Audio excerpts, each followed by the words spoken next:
Good morning, everybody, and welcome to the Thursday Morning MV Pro Call. Today is August 26th, and I'd like to welcome those of you that are here live, as well as those of you listening to this via recording, which of course you can do by subscribing to whatever podcast application you use, or by going to Moti-Vitality.com, where you can listen to years and years and years and years worth of archives.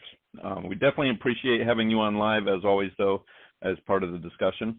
For those of you new to the call today, joining us because of our guest speaker, I want to just give you a brief explanation of what this call is. We hold this call every Thursday.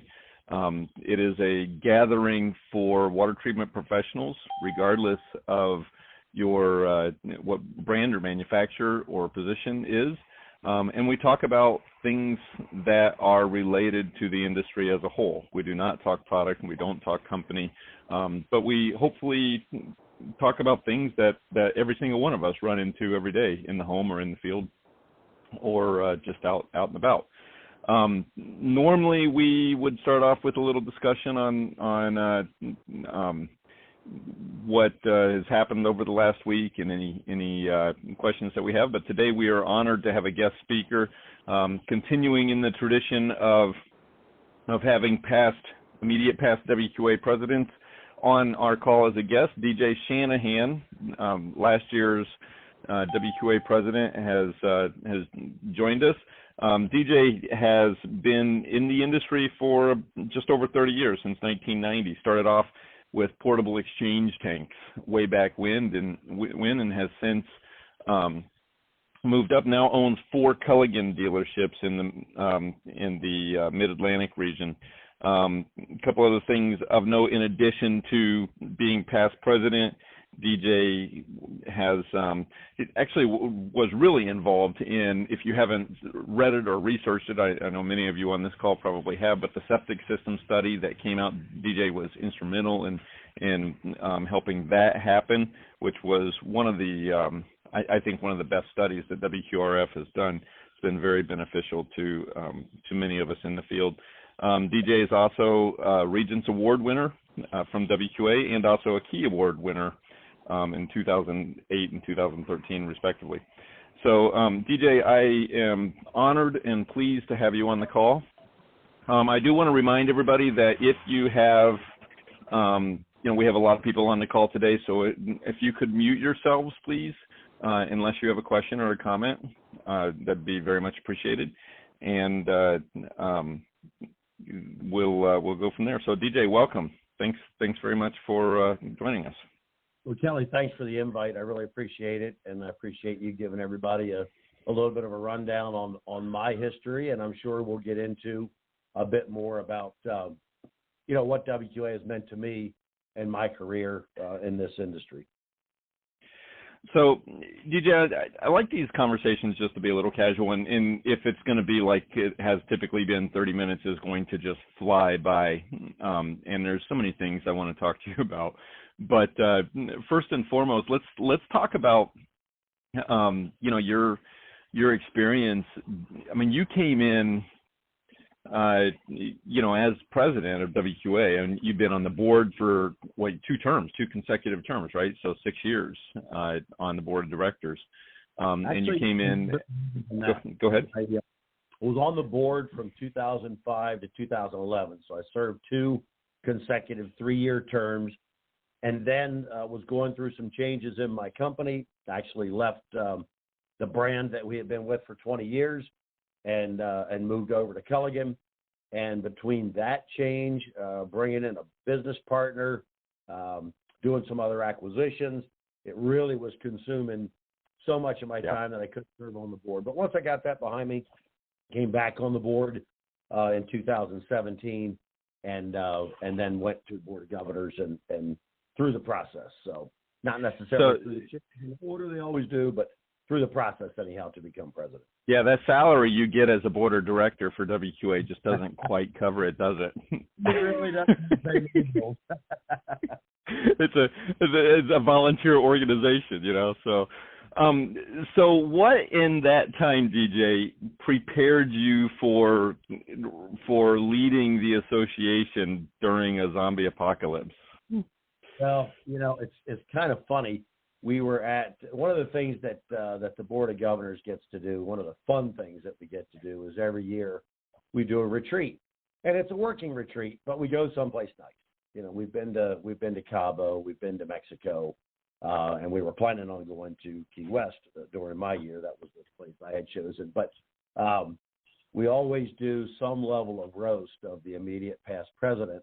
And so at our last in-person retreat, which was in Cabo, we were roasting Chris Wilker, and we made the comments that all of the things that had to be canceled or changed or altered or what have you during his term as president, they said that's unprecedented. That will never happen again. Well, we shouldn't have said that, because that was the end of January of last year, and within a month and a half, we were in the throes of COVID, and what the heck we were going to do, and all of those decisions that had to be made, canceling convention, obviously the premier decision that had to be made right away, but lots of other stuff, and needless to say, my year as president was not how I had envisioned it.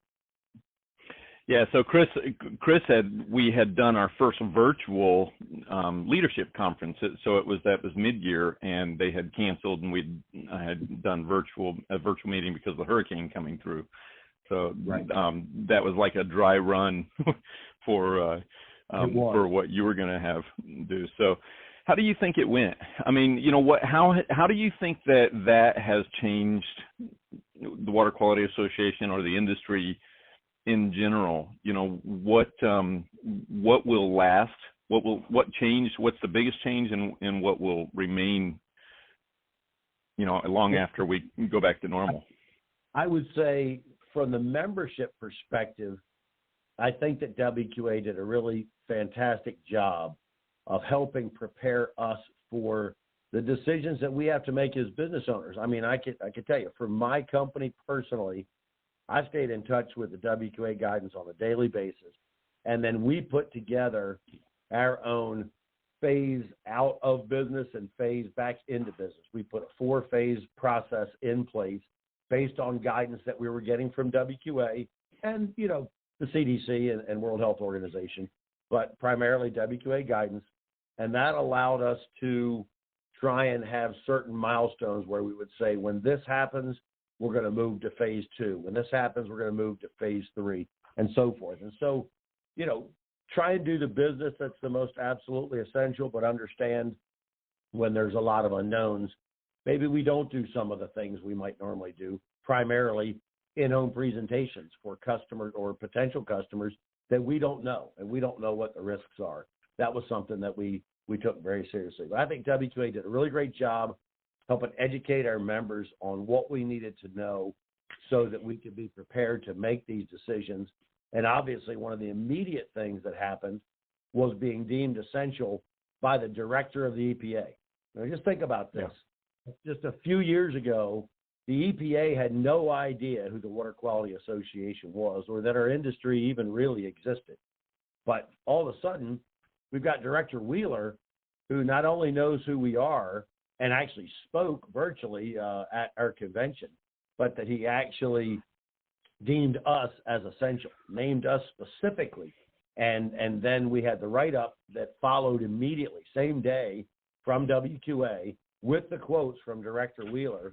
I put that in every service vehicle I have, along with a statement from me on my letterhead, so that if we got stopped, they would say, okay, you are essential, you're allowed to be on the road. Because we work in some states, Pennsylvania specifically, where when the lockdowns were first happening and really the world didn't know what to do, if you were caught on the road driving and you were not deemed essential, you were getting fined and you were being sent back to your place of business. And so I think these things really, really helped our dealer members for sure.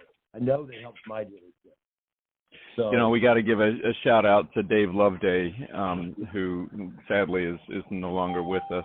But I know you worked really closely with Dave and to make all that happen. And man, he's going to be sorely missed in the future. Dave for sure. Sorely missed. Dave was a great ally, a great colleague, and a passionate guy. Well, if you want to see, he was almost like a kid in the candy shop when you went to D.C. He just loved that hustle and bustle. He loved the way that the government works, and he loved being a part of it. And his passion shone through. And I'm going to tell you, I got the pleasure of, during one of my early D.C. fly-ins, of having being on his team, and to go around with he and Don McGee, who's another passionate industry guy. Yep. Man, did we have that? That made it really worthwhile. But back then, I can tell you, we really weren't carrying a lot of mail. You know, we're the WQA, and we're out here as a resource, and call us if you need us. Well, by golly, we're carrying the mail now. I mean, we've gone in, as you know, Kelly, you've been to several of these fly-ins. You know, we go in there now, and we're tackling PFAS, and they're looking for us because they know the government is going to be a few more years before they even decide which PFAS to regulate and what those regulation levels will be. In the meantime, states are trying to do their own thing. Consumers are screaming for relief. Everybody wants treatment. What can we do? We're the best resource for them to turn to. So I think that's been really powerful. And so PFAS thing, I think, has really helped move us forward. And I'm sure we'll talk about some of the other initiatives that are going now. But I want to be sure I clarify one thing, and I've been saying this for at least the last 6 months, that one of the silver linings from COVID is that the world has a new appreciation for access to high-quality drinking water. Yeah. And you look back at, you know, everybody was focused on the bare shelves where toilet paper was concerned. Well, let me tell you, the shelves were bare where bottled water was concerned as well. And you cannot live without bottled water. And customers that were taking, say, 3 bottles a month, were taking 10 bottles a month all of a sudden. Customers that had a water softener in their home that said they didn't need an RO were calling to get an RO added. I mean, our whole industry has experienced an uptick like we haven't seen in quite some time. And that truly is because, in my mind at least, consumers have a true understanding and appreciation now for quality drinking water. And I really think that's one of the silver linings that this industry specifically is going to remember from the pandemic. Yeah, I 100% agree. It's made people aware, and you know, and they've taken the time to sit down and, I mean, even on a smaller scale, you know, they were working from home and started to really focus on their home a lot more. You know, it gave them the time to, okay, I got to sit down and do this now, and so that's been definitely huge.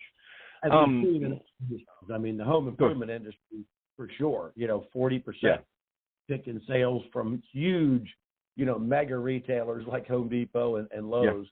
Well, they certainly saw it right away. And we're seeing it too. And now, because it's upticked so fast, now we're seeing the crunch of the supply chain issues. So, you know, it's a bit of a double-edged sword. But, man, I'll tell you this.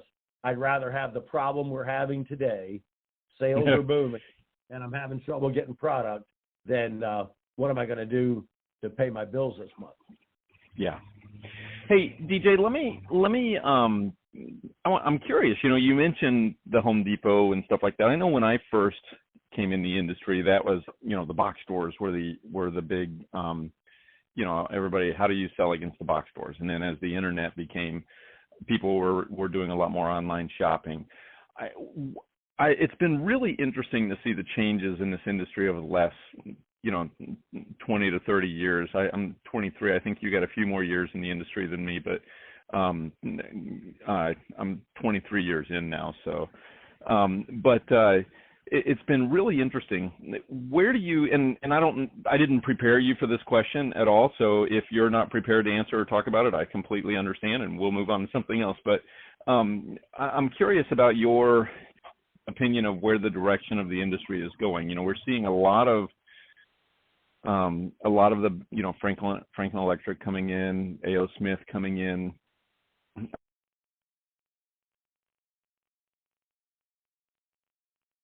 What do you see happening, you know, as far as that trend goes with our industry, and how will that impact the you know, many of the people on this call listening are sales professionals that are, you know, working for a small independent dealer or a there are some owners and managers of small independent dealers on this call. How will that impact our industry as a whole, do you think? Well, a bit difficult to say for sure because none of us have a crystal ball, but I'll tell you, for my company specifically, one of the things that I looked at when I was looking at my territories is, and the big box competition was one of the reasons why, I wanted to be in a problem water market. A bit tougher to design systems, a bit tougher to make sure they're going to work the way they're supposed to. But that's one thing that the big box stores can't offer. They cannot offer expert water testing. They cannot offer the correct system design, and they can't offer the follow-up maintenance after the install. And I don't think that's ever going to go away. So I think the role of the dealers is always going to be, we're the ones that know how to install it best. And I think one thing that we have to do as an industry is we have to be sure we're recognized by the people that require certain licenses and certifications to do the work. Why wouldn't we be leading that pack instead of a master plumber, for example? We should be the ones that should be doing the design of the system, the installation of the system, and the maintenance of the system. And a master plumber does not necessarily understand how to properly apply the equipment, and most of them do not have follow-up maintenance programs. I think that's really where the key for this industry is going to go. And I think that as a traditional dealer, I want to be sure that I'm prepared to latch on to whatever level of installs and whatever level of service may come from all the different ways that consumers may be going about purchasing their equipment, whether that be through a big box store or through online. I think our dealers need to be prepared that they're still going to need us. The consumer may have bought the system somewhere else. They're still going to need the professional dealer. We are the ones that are going to keep that system. We're going to make sure it works in the first place, and we're going to keep it operating. And that's something I think we all need to be prepared for. And you've heard, if you've listened to anything that I've been talking about or anything that my compadres at WQA have been talking about, it's always coming down to education, certification, and Kelly, I know that's been huge for you. You've played a big role in mentoring a lot of people through the MEP program.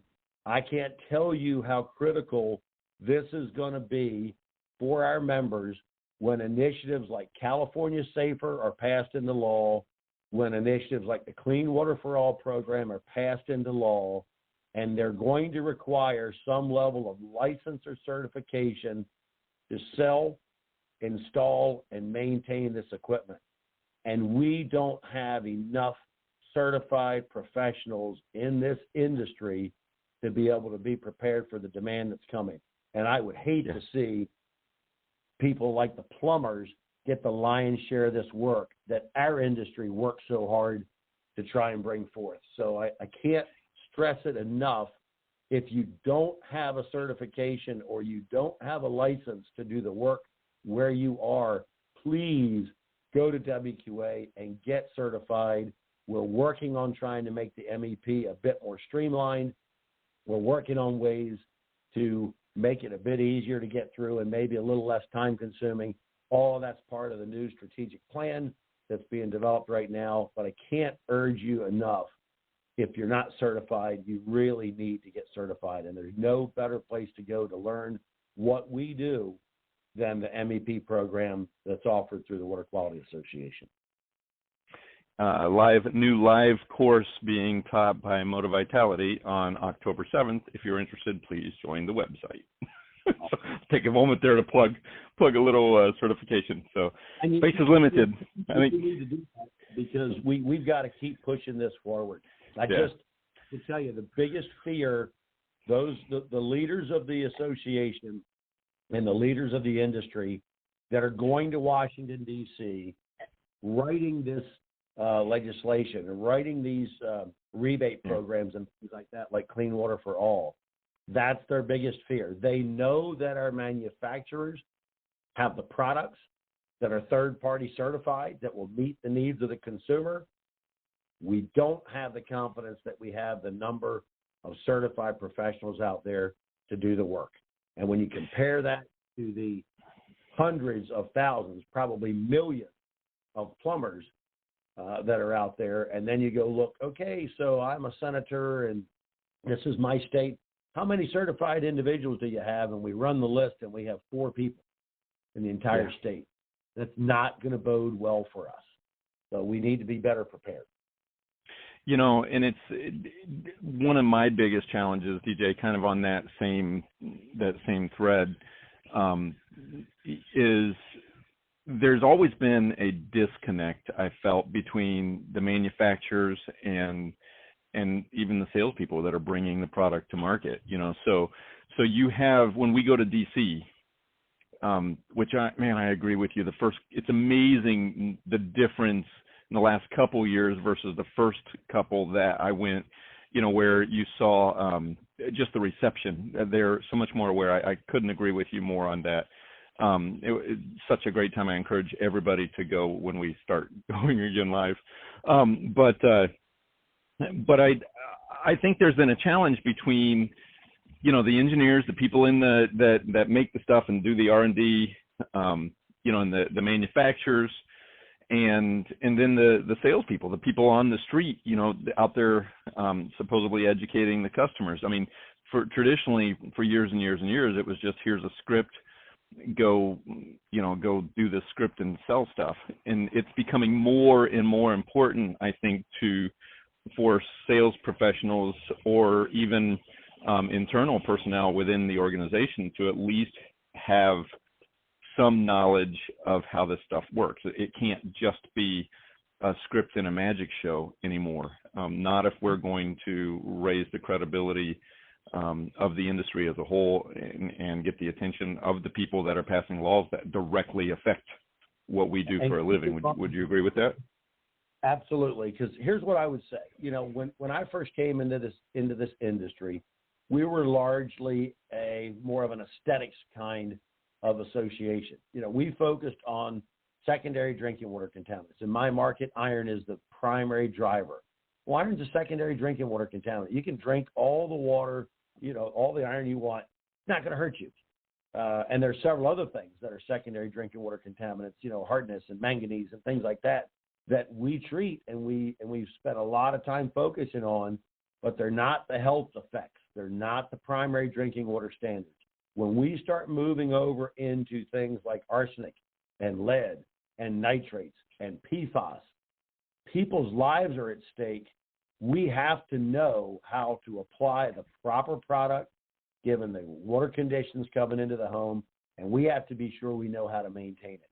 And that is a whole different level of professional besides the one that learned how to do, go through a flip chart presentation and do, the hand washing and the soap and the towels, and the washing machine side by side, beakers and all of that stuff. All that's great. We still do that, and that's still going to be the backbone of our industry. But the goals change and the stakes change when you're focusing on these primary drinking water standards and people's health. And that's where we've got to get really, really serious. And I'm just afraid we're not quite there yet. I know one thing, I wouldn't be able to sleep at night if I didn't know that our team here has the knowledge to properly apply products to remove VOCs, to remove arsenic, to remove PFAS. Yeah, agreed, 100%. That's the training that you're going to get when you go through these MEP programs and get certified through WQA. There's a couple other things I want to cover with you. One, before we run out of time, and I think if we can, we've sort of touched on this a little bit, but why would, or what would you say to somebody coming into this industry fairly new? I think on this call right now, I've got somebody on the call that is actually still in the interview process.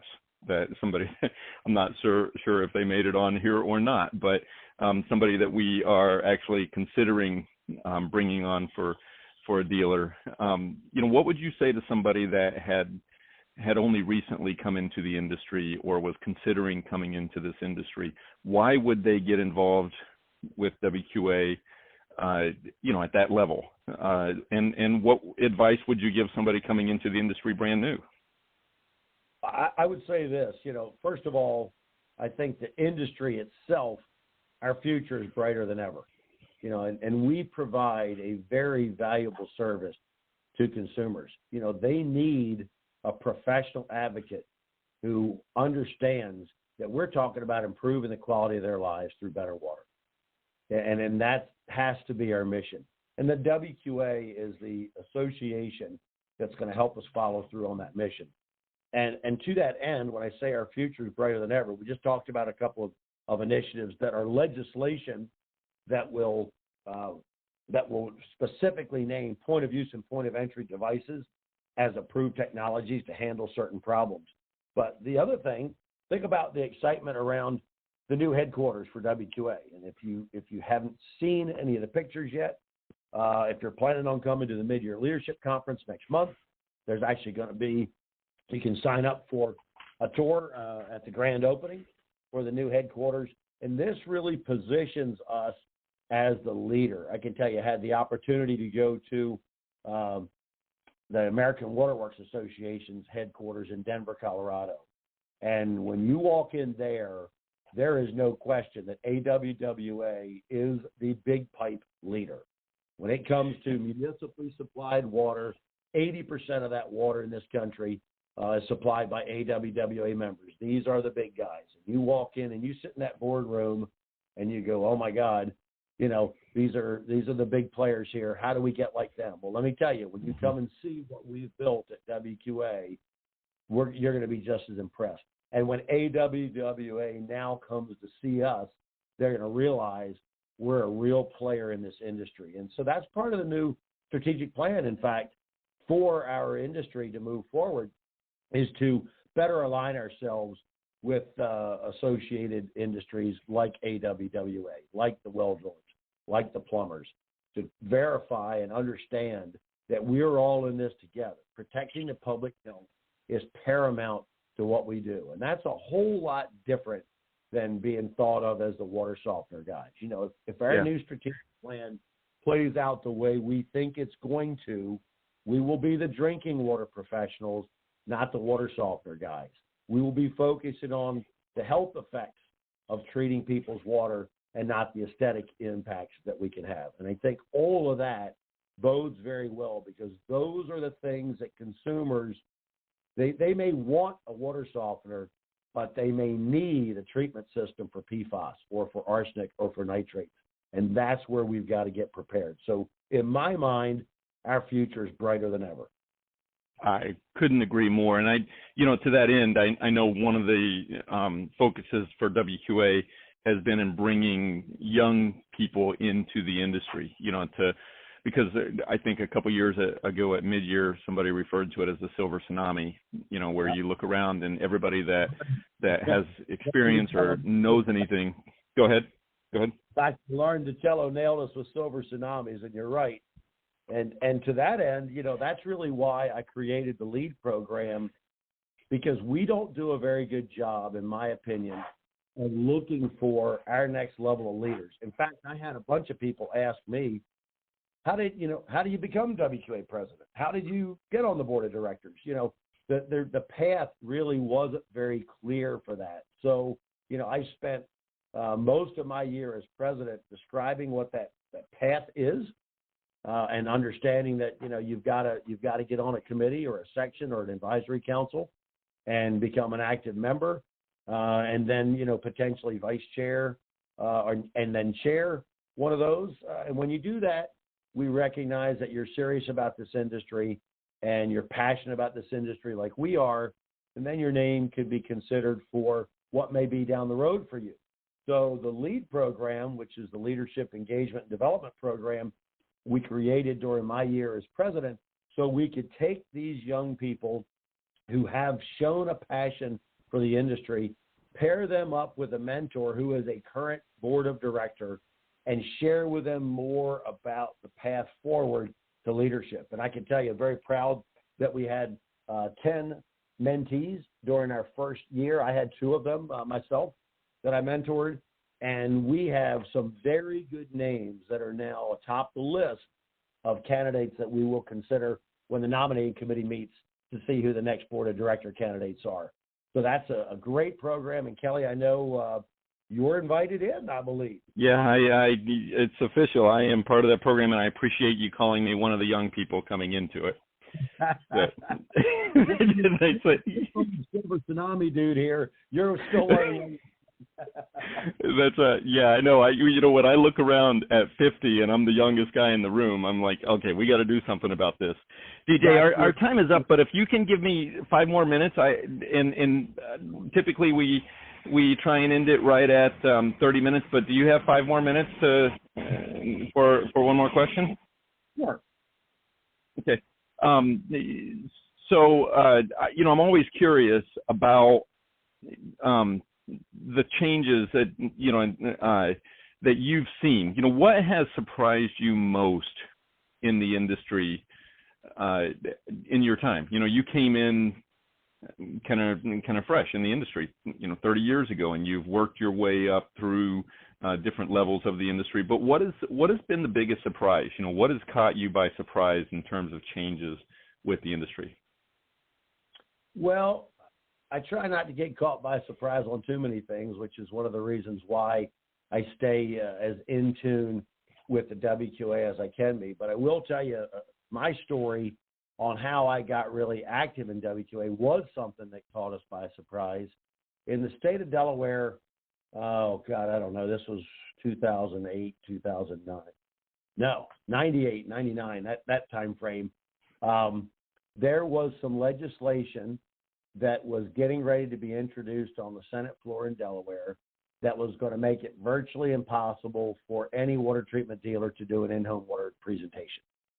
And I won't go into the details about why they felt that was necessary, other than to say that there was one branded company out there that was disparaging the water quality of the public water, specifically going after public water systems and stating that they had things in their water that could kill you. That's not who we are. That's not what we do. But this legislation was getting ready to drop on the Senate floor, and it literally would have outlawed in-home presentations.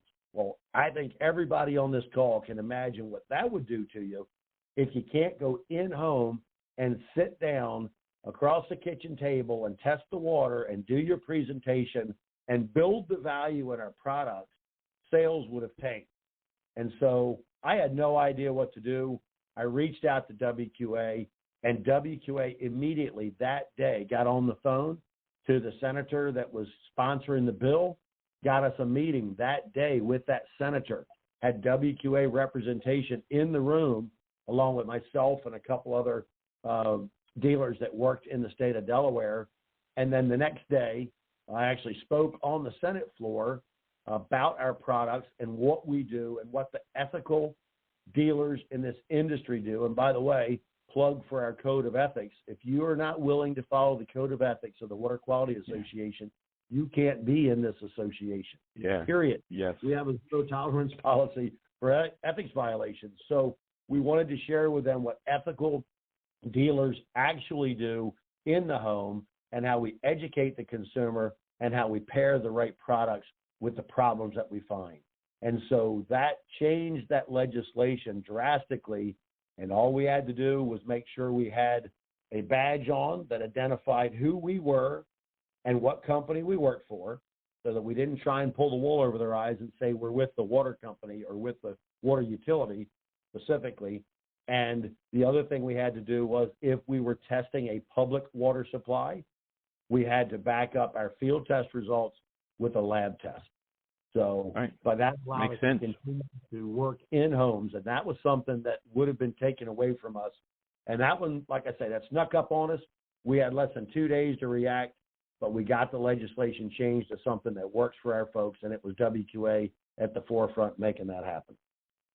You know, I got to say, on the heels of that, that's something Dave taught me early on, going back to Dave Loveday again, when I remember a conversation I had with him in Texas, and it's highlighted by exactly what you're just saying there, that that the purpose, the primary purpose of any association is in legislative influence, helping address regulatory issues. And the only way an association has the ability or the strength to do that is in its membership, it's in involvement. And so everything else that an association does to increase its membership, to encourage involvement, is so that when those things sneak up on you, like this situation in Delaware, you have the numbers to be heard. You know, if you have an association of 10 people, you're not getting that meeting with the senator. Exactly. And so you've got to have that strength in membership early. That's one of the reasons I think, my committee, the Professional Certification Committee, is so critical, because we've got to not only have the strength in membership to get those meetings and the credibility in our certifications, but we've got to have the knowledge once we get that meeting to be able to communicate that to the people in a way that it makes sense to them, that we don't seem like just somebody going out there trying to scare people into buying stuff or bashing the municipal water systems. DJ, go ahead, please. I couldn't have said it better. That's exactly what our efforts need to be, and that's why we have such a strict code of ethics. Yeah. DJ, I love having conversations with you. I wish we had more time. Like I said, these conversations always just they go way too fast. But you've been very gracious with your time, both on this call and with your the work that you've done on behalf of this industry that I am so proud to be part of. Thank you very much. Everybody else, I will put DJ's contact information in the description of this podcast once we get it uploaded. And if anybody has any questions or comments, please feel free to reach out. And then join us next week, where we'll go back to our discussion call and actually have conversation. DJ, it was an honor and a pleasure, and I look forward to seeing you in a couple weeks in Chicago. So great, I'll see you there. Thanks, everyone. Appreciate the time. All right. Thank you so much, Thanks, DJ. everybody. All right.